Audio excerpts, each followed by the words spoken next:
آج کی بابرکت شب نور شب برات کے نام سے معروف اور مشہور ہے۔ اس بابرکت شب کے دامن میں اتنی برکتیں اور اتنی رحمتیں ہیں کہ اللہ جل شانہ گناہ گاروں کو جہنم کی آگ سے آزاد فرما دیتا ہے۔ ام المومنین سیدہ طیبہ طاہرہ سیدہ عائشہ صدیقہ رضی اللہ تعالی عنہا فرماتی ہیں، ایک دن میں دیکھا کہ حضور میرے حجرہ میں نہیں ہیں، تو میں حضور کو تلاش کرنے نکلی۔ جنت البقیع میں آسمان کی طرف سر اٹھائے حضور اللہ سے التجائیں کر رہے تھے۔ مجھے دیکھا تو ارشاد فرمایا، عائشہ کیا تم نے یہ سمجھا کہ اللہ کا رسول تم سے زیادتی کرے گا؟ فرماتی ہیں میں نے عرض کی یا رسول اللہ صلی اللہ علیہ وسلم، میں یہ سمجھا شاید آپ کسی زوجائے محترمہ کے حجرہ میں تشریف لے گئے ہیں۔ فرمایا آج لیلۃ النصف من شعبان، شعبان کی 15ویں رات ہے، درمیانی شب ہے۔ اس رات کو اللہ تعالیٰ جل شانہ آسمان دنیا پہ نزول اجلال فرماتا ہے اور قبیلہ بنو کلب کی بکریوں کے بالوں سے زیادہ لوگوں کو جہنم کی آگ سے آزاد کر دیتا ہے۔ قبیلہ بنو کلب عرب کا بہت بڑا قبیلہ تھا جو بھیڑ بکریاں پالتے تھے اور لاکھوں کی تعداد میں ان کی بکریوں اور بھیڑوں کے ریوڑ تھے۔ تو اس قبیلے کی بکریوں کے بالوں سے بھی زیادہ گناہ گاروں کو جہنم کی آگ سے آزاد کر دیا جاتا ہے۔ تو یہ وہ بابرکت شب رحمت ہے، شب نور ہے، جس کے دامن میں اتنی برکتیں ہیں کہ کوئی محروم نہیں رہتا۔ صرف وہ بد نصیب لوگ جو شرک میں مبتلا ہیں، جو سخت کینہ پرور ہیں، جو قطع رحمی کرتے ہیں، قاتل ہیں، عادی شرابی یا بدکار ہیں، انہیں اس مبارک رات میں محروم رکھا جاتا ہے، ورنہ اللہ کی رحمتوں کا عموم اس بابرکت راتوں میں اس قدر ہوتا ہے کہ کوئی گناہ گار جو اس کے حضور ہاتھ دعا کے لیے اٹھاتا ہے اور اپنا دامن پھیلا کے اس کی رحمتیں مانگتا ہے، اسے محروم نہیں رکھا جاتا، بلکہ اللہ سب گناہ گاروں کو جہنم کی آگ سے آزاد کر دیتا ہے۔ ایک روایت میں آتا ہے کہ اللہ لیلۃ النصف من شعبان، شعبان کی 15ویں رات کو آسمان دنیا پہ اپنی رحمتوں سے جلوہ گر ہوتا ہے اور فرماتا ہے کوئی رزق مانگنے والا، میں اس کی جھولیاں بھر دوں، ہے کوئی مغفرت طلب کرنے والا، میں اس کے گناہ معاف کر دوں، ہے کوئی مجھ سے عافیت مانگنے والا، میں اس کو عافیتوں سے نواز دوں، ہے کوئی فلاں چیز مانگنے والا، ہے کوئی فلاں چیز مانگنے والا، اس کی رحمتیں آواز دیتی ہیں اور یہ آواز غروب آفتاب سے لے کر کے طلوع فجر تک مسلسل بندوں کو دی جاتی ہے، اور بندے اس کے حضور اگر دست طلب دراز کریں، اپنی جھولی پھیلائیں، تو اللہ تعالیٰ ان کو ان کے مانگنے سے بھی زیادہ عطا فرماتا ہے۔ اس امت کو اللہ تعالیٰ نے اس طرح کی راتیں دے کر کے مغفرت، بخشش، غفران اور رحمتوں کی فراوانی نصیب کی ہے۔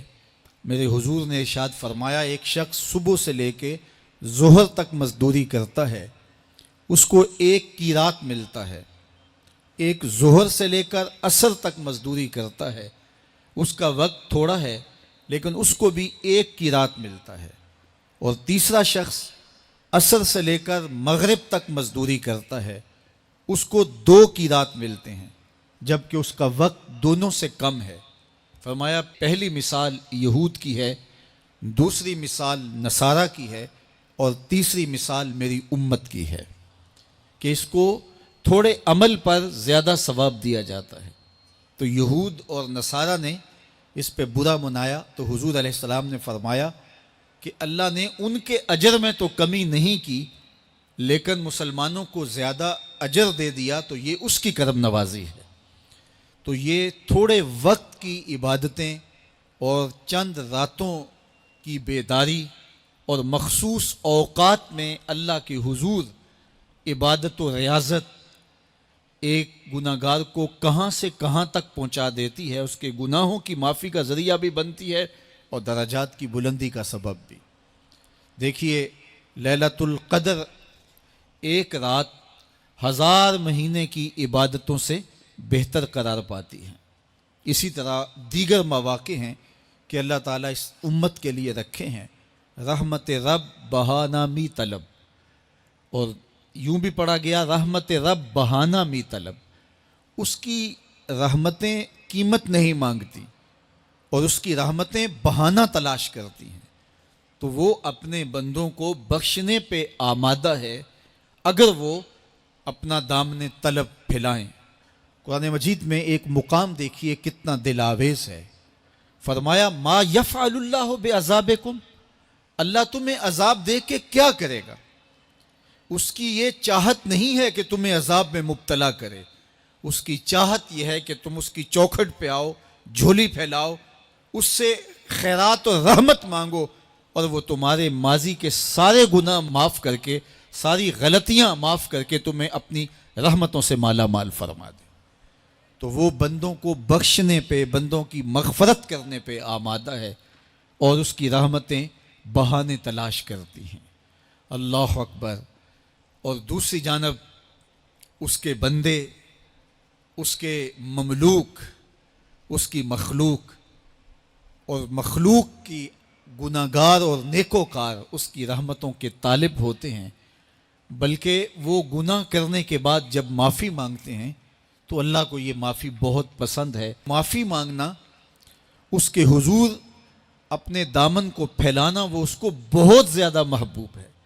انسان کی فطرت کے اندر گناہ رکھا گیا ہے۔ آگ، ہوا، مٹی، پانی، یہ ان 4 چیزوں کا مرکب ہے۔ اس کے جو عناصر ہیں اس میں کبھی اعتدال قائم نہیں رہتا اور اس سے گناہ سرزد ہو جاتے ہیں۔ گناہ کرنے کے بعد بندے کا اس گناہ پہ اصرار کرنا، اڑ جانا، ضد کرنا، توبہ نہ کرنا، اللہ کو یہ پسند نہیں۔ لیکن اگر اس سے گناہ سرزد ہو جائے تو پھر وہ توبہ کر لے تو اللہ کو یہ بہت زیادہ پسند ہے۔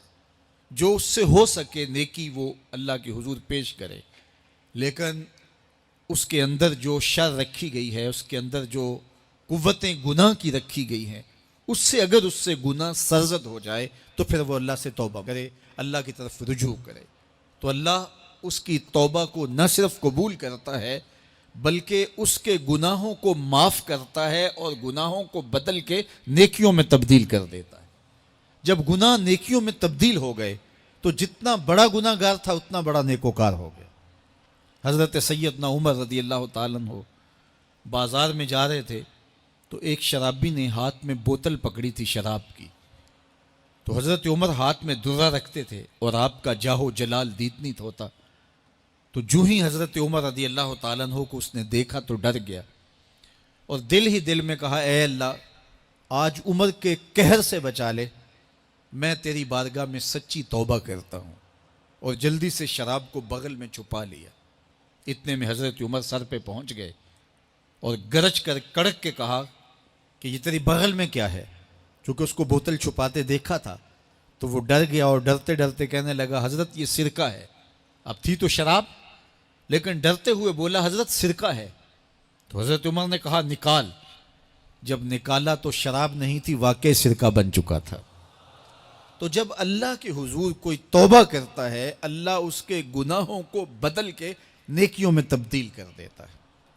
حدیث پاک میں آتا ہے کہ قیامت کے دن اللہ ایک شخص کو کہے گا کہ اپنا نامہ اعمال پڑھ، تو وہ نامہ اعمال پڑھنے لگ جائے گا، تو نامہ اعمال کے اندر چھوٹے گناہ بھی ہوں گے، بڑے گناہ بھی ہوں گے، تو اللہ سے حیا کرتے ہوئے، شرم کرتے ہوئے وہ بڑے بڑے گناہوں کو چھوڑتا جائے گا اور چھوٹے چھوٹے گناہوں کو پڑھتا رہے گا۔ جب وہ سارے گناہ پڑھ چکے گا اور کتاب ختم ہوگی تو اللہ تعالیٰ اسے فرمائے گا، میرے بندے تو نے یہ جتنے گناہ پڑھے ہیں میں نے سب کو بدل کے نیکیوں میں تبدیل کر دیا۔ تو بندہ کہے گا، اللہ ابھی تو میرے بڑے بڑے گناہ رہتے ہیں جو میں نے پڑھے ہی نہیں۔ فَضَحِكَ النَّبِيُّ حَتَّى بَدَتْ أَنْيَابُهُ، حضور جب یہ بیان فرما رہے تھے تو حضور اتنا مسکرائے کہ صحابہ نے حضور کی داڑھیں دیکھ لی۔ تو پہلے وہ بڑے بڑے گناہ چھوڑے جا رہا تھا، لیکن جب اللہ فرمائے گا کہ میں تیرے گناہوں کو بدل کے نیکیوں میں تبدیل کر دیا، تو وہ کہے گا ابھی تو بڑے بڑے گناہ رہتے ہیں جو میں نے ابھی پڑھے ہی نہیں۔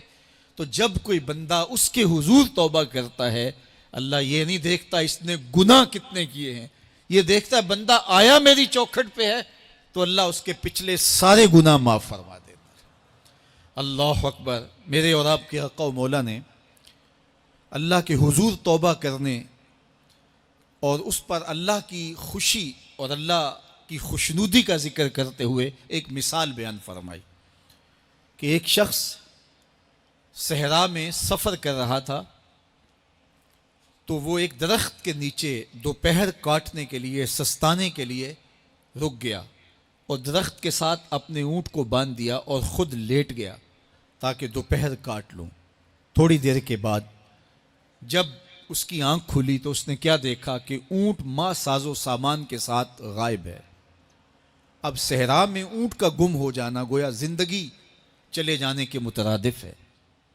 تو اس نے دائیں بائیں بھاگ دوڑ کے دیکھا کہ کہیں اونٹ کا نشان مل جائے، لیکن اونٹ کا نشان نہیں ملا۔ تا حد نظر کوئی انسانی آبادی نہیں۔ وہ بھاگا اور تھک ہار کے دوبارہ اسی درخت کے نیچے بیٹھ گیا اور پیاس سے ہلکان ہوا جا رہا تھا اور درخت کے ساتھ ٹیک لگا کے لیٹ گیا اور موت کا انتظار کرنے لگا۔ جن لوگوں نے صحرا کا سفر کیا ہے ان کو اس بات کا اندازہ ہوگا کہ کئی 100 میل تک انسانی آبادی ہی نہیں، اب نہ کچھ کھانے کے لیے بچا نہ کچھ پینے کے لیے بچا، اونٹ بھی غائب ہو گیا، توشہ بھی ساتھ ہی چلا گیا، تو اب ظاہر ہے سیدھی موت ہی نظر آ رہی ہے۔ تو وہ اس درخت کے ساتھ ٹیک لگا کے بیٹھ جاتا ہے اور موت کا منتظر ہوتا ہے۔ تھوڑی دیر کے بعد پھر اس کی دوبارہ آنکھ لگ جاتی ہے۔ جب دوبارہ آنکھ لگتی ہے تو تھوڑی دیر بعد پھر آنکھ کھلتی ہے۔ جب دوبارہ آنکھ کھلتی ہے تو دیکھتا ہے کہ اونٹ جو گما تھا ماں ساز و سامان کے اس کے پاس کھڑا ہے۔ تو صحرا میں اس حالت میں اونٹ کا مل جانا زندگی مل جانے کے مترادف ہے۔ تو وہ اتنا خوش ہوا کہ خوشی کی انتہا نہ رہی، بلکہ مسرتوں کے ہجوم میں درک گیا اور کہنے کیا لگا، اللہم انت عبدی وانا ربک، اے اللہ تو میرا بندہ اور میں تیرا رب۔ کہنا تو یہ تھا کہ تو میرا رب اور میں تیرا بندہ، لیکن مسرتوں کا ہجوم ہی اتنا تھا، خوشیوں کا ہجوم ہی اتنا تھا کہ زبان پہ قابو نہ رہا۔ کسی کے آنے سے ایسے ہوش اڑے ساقی کے، شراب سیخ پہ ڈالی اور بوتل میں کباب۔ کہنا یہ تھا اللہم انت ربی وانا عبدک، لیکن اس قدر خوش ہوا جب بھی تیری قربت کے امکان نظر آئے ہم اتنے خوش ہوئے کہ پریشان نظر آئے۔ تو کہنا یہ تھا کہ اے اللہ تو میرا رب اور میں تیرا بندہ، لیکن خوشیوں کے ہجوم میں وہ کہتا ہے اللہم انت عبدی وانا ربک، اے اللہ تو میرا بندہ اور میں تیرا رب۔ حضور یہ بات بیان کرنے کے بعد صحابہ سے پوچھتے ہیں کہ ذرا بتاؤ اس بندے کو کتنی خوشی ہوئی کہ خوشی میں زبان بھی قابو نہ رہی اور اپنے آپ پہ کنٹرول نہ رہا، اور خوشیوں کے ہجوم میں اسے یہ بھی پتہ نہیں چل رہا کہ وہ کیا بول رہا ہے۔ تو صحابہ نے عرض کی حضور بہت زیادہ اسے خوشی ہوئی۔ تو میرے حضور نے یہ بات کرنے کے بعد ارشاد فرمایا، جس طرح اس کو گما ہوا اونٹ ملا اور اس کی خوشی کی انتہا نہ رہی، تو فرمایا جب کوئی شخص توبہ کرتا ہے اور اللہ کی حضور پلٹ کے آتا ہے، گناہوں سے معافی مانگ کے اس کی دہلیز پہ آتا ہے، میرے حضور نے فرمایا اللہ اس سے بھی زیادہ خوش ہوتا ہے کہ میرا بندہ میری چوکھٹ پہ آ گیا ہے۔